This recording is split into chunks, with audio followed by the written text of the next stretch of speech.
Okay guys, once again, this is me. This is a new video that I'm doing just for fun here.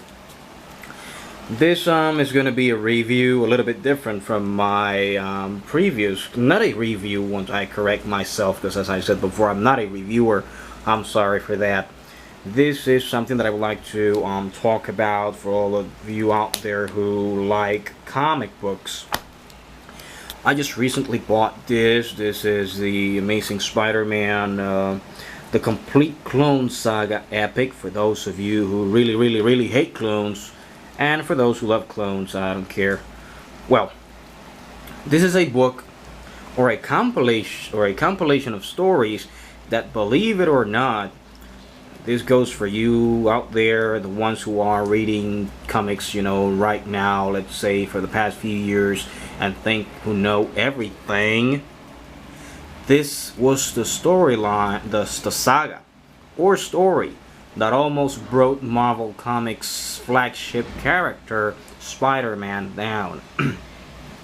You see, this originated many years ago when they published a story about a clone of Spidey, that after they fought the clone, when he woke up, supposedly he was dead, he found out that actually, or thought at the time, that he was not the original Spider-Man but the clone.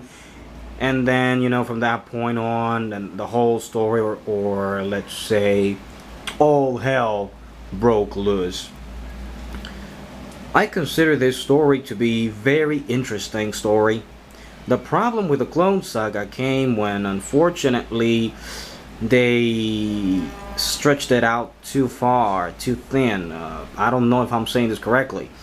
For some reason, they wanted to go overboard.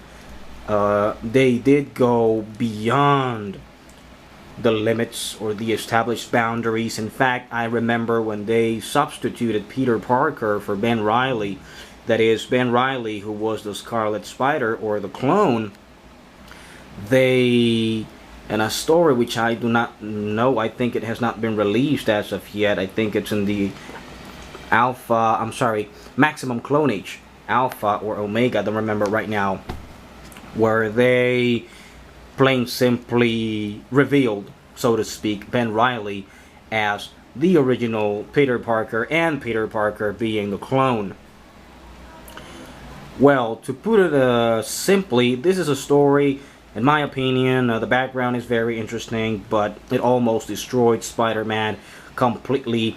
I remember back in the days, people writing to Marvel Comics, I remember reading the letters section, people just bashing, thrashing. Oh my, those were chaotic years, I remember. In fact, they had to replace Peter Parker back as Spider-Man like a year or so, I think, possibly two, I do not remember. It was the Revelation story arc, those of you might remember quite well. It has not been published as of yet in one of these compilations. This is Clone Saga Book 1. I have Clone Saga Book 2 there. I'm just making a review, just a general review of what the Clone Saga phenomenon was back then. Simply, just to put it this way, I love Spider-Man. I was the one who put up with the whole thing throughout its, let's say, development and conclusion when they returned the Green Goblin back. Back then, I remember it caused a humongous outrage between fans, because those of you might know the Green Goblin was killed back in the 70s in the comic book, but as you know, nobody stays dead in comics. They kill you and they just bring you right back. They screw up continuity. Well, comic books can't have continuity, can they? They brought Norman Osborn back. They brought Spidey back. They fought along, that is, Peter Parker Spidey back. They fought along and Ben died, and when he died, he just, as far as I can remember, disintegrated himself, proving that he was indeed the clone and Peter Parker was the original Spider-Man. By then, I remember many fans were outraged. Many people were just quitting reading Spider-Man book. It was very chaotic for Marvel back in the mid late 90s, ever since the Onslaught disaster. The Onslaught disaster almost destroyed the entire legacy of the X-Men. Those of you who had the opportunity, I didn't have the opportunity because I wasn't even born. But back then, this was this writer, Chris Claremont, I think it is, or Claremont, I do not know how to pronounce it correctly, who built the X-Men. He pushed or raised the bar of the X-Men to... Basically, the X-Men are where they are today thanks to the foundation of that man and many others. And Marvel just almost destroyed it back then with the Onslaught disaster, and then came the Clone Saga. In fact, I remember after the Clone Saga, Spidey fought with this foe, the Black Tarantula, who unmasked him. And I don't know, Spidey has always had so many spare masks, but that time it seems he didn't have any, and Spidey had to change to 4 different identities. One of them being Ricochet in the pages of Amazing Spider-Man.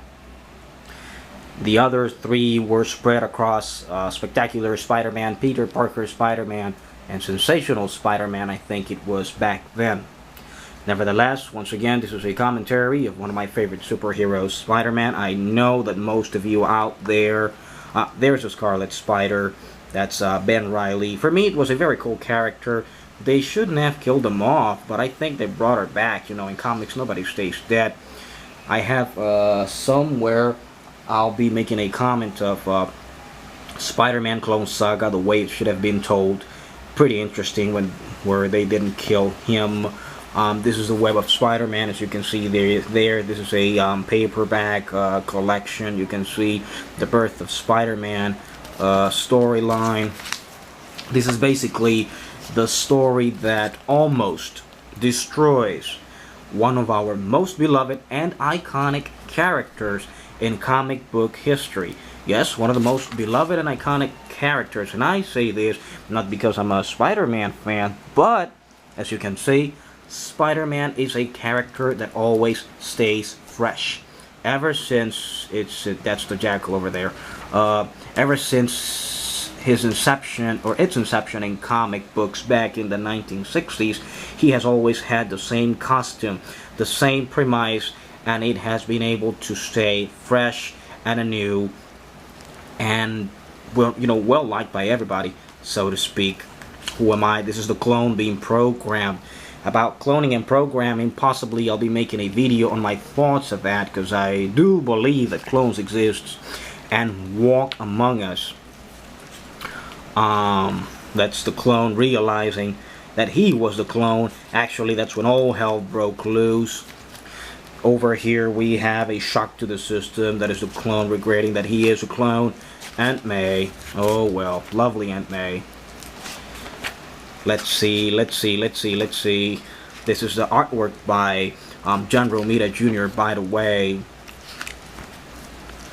Let's say that is Spider-Man The Lost Years #1. This is actually a build-up story while Ben Reilly was outside of New York, and he didn't know back then, according to Kane over here, who is another of Spidey's clones. He thought, and then, I mean, they wanted to imply using this build-up miniseries that Ben Reilly was actually the original Peter Parker. It was pretty much interesting back then. Still today, I find it very interesting. But they just it just got out of hands in the beginning. Very convoluted, but very, very creative.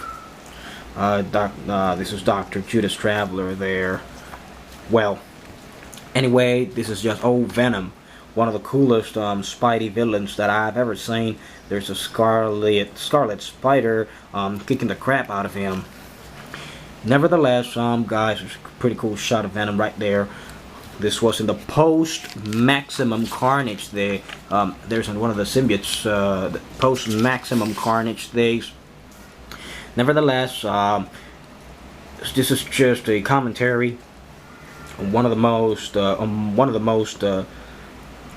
on my favorite character, Spider-Man, one of the most beloved characters in comics history. Please remember, don't forget a rate, don't forget a comment.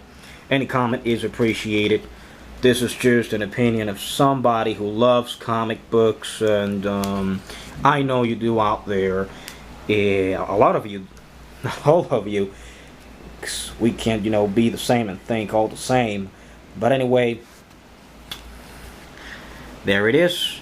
It begins here, as it says, once again, the complete Clone Saga epic. This is book 1. I have book 2 somewhere around here. You can get this at your local retail comic store, or through Amazon, whatever you can. For those of you who do not know anything about the saga, that almost destroys Spider-Man and Marvel Comics credibility. And well, and that's about it. See you next time.